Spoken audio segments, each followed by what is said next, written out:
नमस्कार, आप देख रहे हैं हिंदी स्पेशल। मैं हूं आपके साथ सुनील विश्वकर्मा। मध्य प्रदेश में होने वाले 28 सीटों पर उपचुनाव को लेकर कांग्रेस ने वचन पत्र जारी कर दिया है। पीसीसी चीफ कमलनाथ ने अपने भोपाल स्थित निवास पर वचन पत्र का विमोचन किया। दरअसल कांग्रेस 28 सीटों पर होने वाले उपचुनाव को लेकर 50 नए वचन लेकर मैदान में उतर रही है। कोरोना से जान गंवाने वाले मृतकों के परिजनों को आर्थिक पेंशन देने, गोधन सेवा योजना, किसान कर्ज माफी को पूरा करने को मुख्य रूप से शामिल किया गया है। इस दौरान पीसीसी चीफ कमलनाथ ने कहा कि हमने 2018 विधानसभा चुनाव में वचन पत्र जारी किया था। 974 वचन दिए गए थे। 15 महीने की सरकार रही, 2.5 माह आचार संहिता में गुजरे और इसमें ही हमने 500 वचन पूरे किए। वचन पत्र विमोचन कार्यक्रम में पूर्व सीएम दिग्विजय सिंह, पूर्व केंद्रीय मंत्री सुरेश पचौरी, पूर्व मंत्री सज्जन सिंह वर्मा के साथ ही पीसी शर्मा, जीतू पटवारी, आरएफ मसूद भी मौजूद रहे। इधर कांग्रेस का वचन पत्र जारी होते ही भाजपा ने भी पलटवार किया है। मुख्यमंत्री शिवराज सिंह चौहान ने कहा कि पुराने वचन पत्र के न तो वचन निभाए गए, न ही वादे निभाए गए। वहीं कांग्रेस ने कहा था कि वह 10 दिन में वादे पूरा करा देंगे, लेकिन वह तो पूरे नहीं किए गए और अब नए वादे करने आ गए हैं। वहीं कांग्रेस के वचन पत्र पर गृह एवं जेल मंत्री डॉक्टर नरोत्तम मिश्रा और बीजेपी प्रदेश अध्यक्ष वीडी शर्मा ने भी निशाना साधा।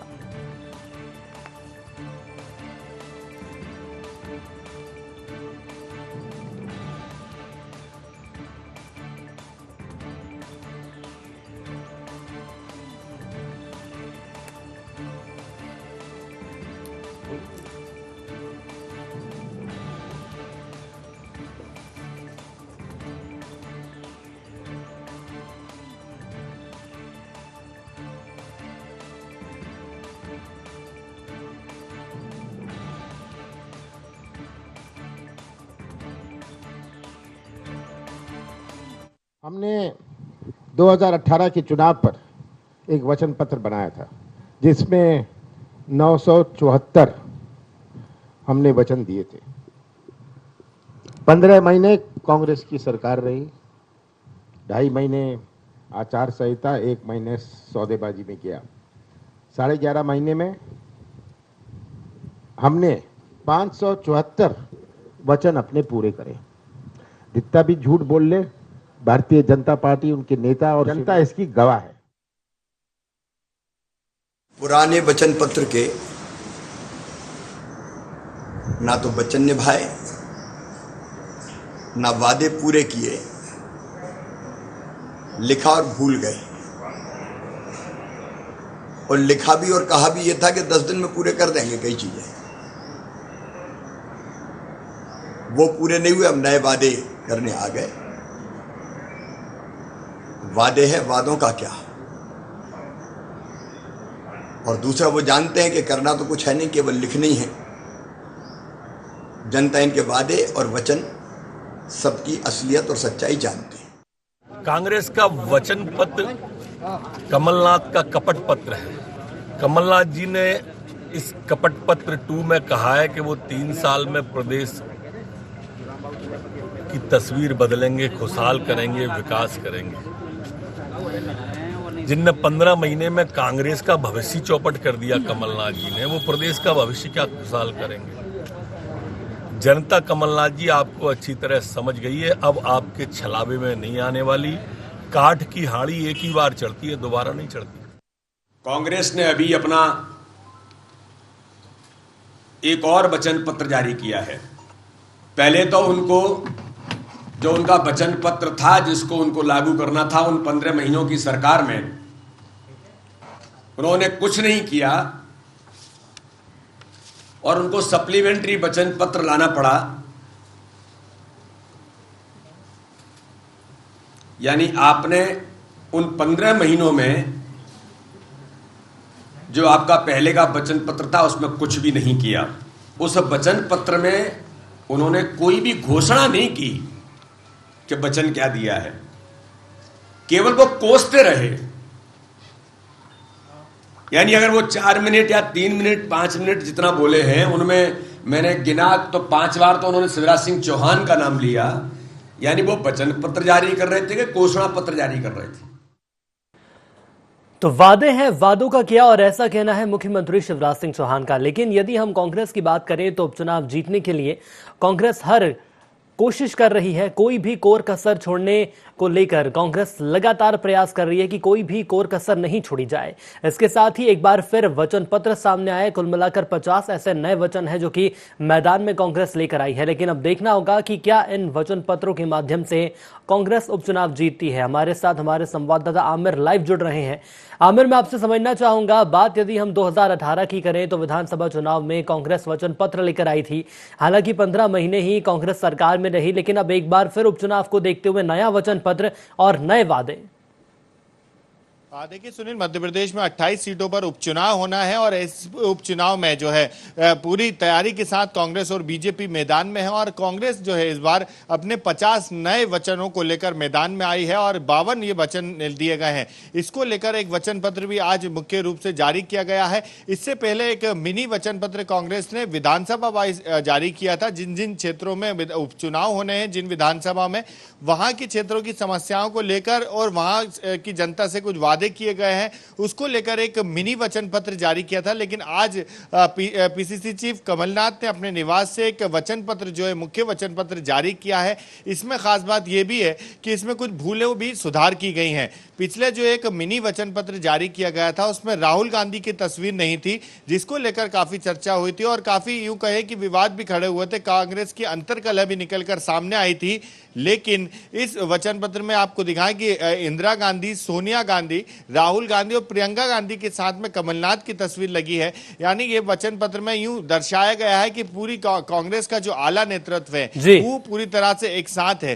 क्योंकि जब राहुल गांधी की तस्वीर मिनी वचन पत्र में नहीं थी तो कहा जा रहा था कि आला नेतृत्व जो है वो मध्य प्रदेश के उपचुनाव की तरफ ध्यान नहीं दे रहा है।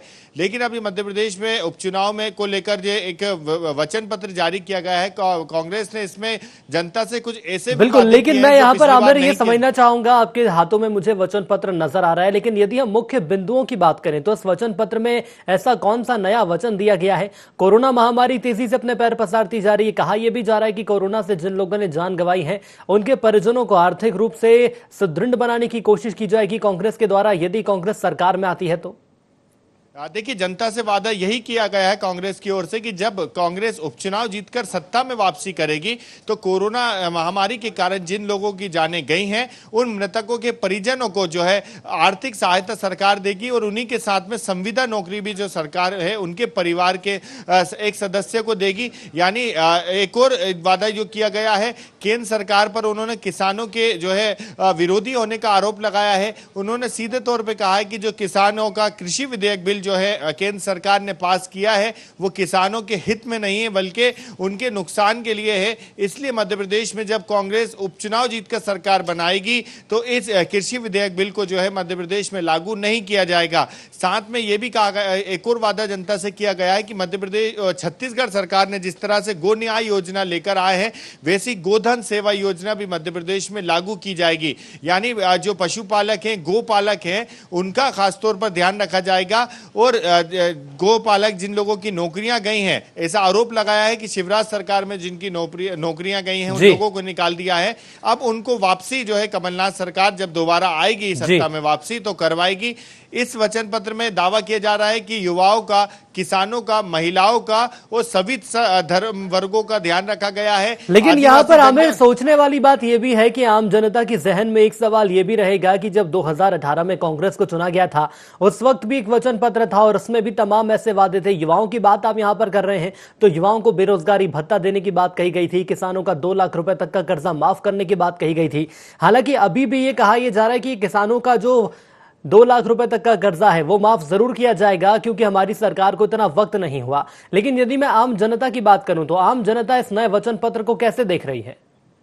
देखिए, जब मध्य प्रदेश में विधानसभा के चुनाव थे जब भी कांग्रेस की ओर से वचन पत्र जारी किया गया था 900 से ज्यादा उसमें वचन दिए गए थे और दावा यही किया जा रहा है कांग्रेस की ओर से कि 15 महीने की सरकार में हमने 500 से ज्यादा वचन जो जनता को दिए थे वो हमने पूरे कर दिए हैं। लेकिन जब सत्ता में थे तब भी कुछ बातें ऐसी थी। चलिए, बिल्कुल मैं आमिर आपको यहाँ पर रोकना चाहूंगा। हमारे साथ कांग्रेस प्रवक्ता अजीत सिंह भदौरिया जी जुड़ चुके हैं। अजीत जी, स्वागत है आपका ND24 में। जी धन्यवाद। अजीत जी, उपचुनाव सत्ता की चाबी है और उपचुनाव को लेकर एक बार फिर कांग्रेस के द्वारा नए वचन पत्र 50 नए वचन लेकर कांग्रेस चुनावी मैदान में उतर रही है।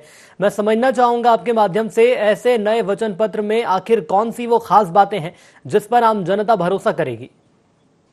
देखिए, कांग्रेस ने आदरणीय कमलनाथ जी के नेतृत्व में ये अल्प समय 15 माह का कार्यकाल कांग्रेस सरकार ने पूरा किया। उसमें लोगों का, मध्य प्रदेश के लोगों का, किसानों का, युवाओं का, महिलाओं का, आम जनमानस का दिल जीता है। इसलिए कांग्रेस पार्टी ही एकमात्र ऐसी पार्टी है जो अपने पुराने मैनिफेस्टो के साथ एक नया मैनिफेस्टो जनता के बीच रख रही है। जी, आप देखिए कि उसमें है इतनी क्षमता कांग्रेस पार्टी में, उनने बिल्कुल क्लियर, क्रिस्टल क्लियर की तरह साफ रख दिया है कि आप दोनों वचन पत्रों का आकलन कर लीजिए। 2018 में हमने वचन पत्र जो प्रस्तुत किया उसमें अल्प समय में 15 माह में हमने 500 से ऊपर जो वचन दिए थे उनको पूरा किया और बाकी पाइपलाइन में थे, परंतु जनहित के काम भारतीय जनता पार्टी को और उससे जुड़े हुए लोगों को पसंद नहीं आए। उन्होंने आदरणीय कमलनाथ जी की सरकार को, वोटों की सरकार को नोटों से खरीद के गिरा दिया, लोगों का विकास रोका, लोगों का भला रोका। इसलिए हमने ठीक है सर, अजीत जी आप ये कह रहे हैं कि वोटों की सरकार को नोटों से खरीद लिया गया, चलिए ठीक है मानते हैं, लेकिन संभवतः यदि इस बार भी कांग्रेस जीत जाती है और सरकार में आ जाती है तो ये कैसे सुनिश्चित किया जाएगा कि इस बार आने वाले पूरे 5 साल कांग्रेस पूरी करेगी? देखिए, कांग्रेस तो पूरे करेगी 5 साल। ये अब जो गद्दार थे वो चले गए कांग्रेस पार्टी में जी। जिन लोगों को बिकना था बिक चुके, उन लोगों ने मान नहीं लेते हैं सुनील जी, मानना ये खुद ही स्वीकारोक्ति कर रहे हैं। आप देखिए कई प्रत्याशी जो भारतीय जनता पार्टी के अभी वर्तमान में प्रत्याशी हैं और जो बिना विधायक के मंत्री बने हैं वो स्वीकारोक्ति कर रहे हैं कि हाँ हम बिके हैं, हाँ हम बिके हैं, फलाने के साथ बिके हैं, सिंधिया जी के साथ बिके हैं। और ये सब चीजें अपने आप स्पष्ट हैं, जनमानस समझ रहा है। इसीलिए कोई घुटने टेक के माफी मांग रहा है, कोई लेट के माफी मांग रहा है, कोई आंसू बहा के माफी मांग रहा है जनता से, क्योंकि आम जनमानस को ने एहसास करा दिया है कि आपने गलती की है, उनको मत को। लेकिन अजीत जी यदि हम उन्हीं की बात करें तो उन्हीं में से कुछ ऐसे भी खास है जो कि ये कहते हुए नजर आ रहे हैं कि कांग्रेस सरकार ने भ्रष्टाचार किया, वल्लभ भवन को दलाली का अड्डा बना दिया गया था, तमाम ऐसे आरोप उनके द्वारा लगाए जा रहे हैं। रोकना चाहूंगा मैं आपको, हमारे साथ बीजेपी से मीडिया पैनलिस्ट राकेश शर्मा जी जुड़ चुके हैं। राकेश जी स्वागत आपका ND24 में।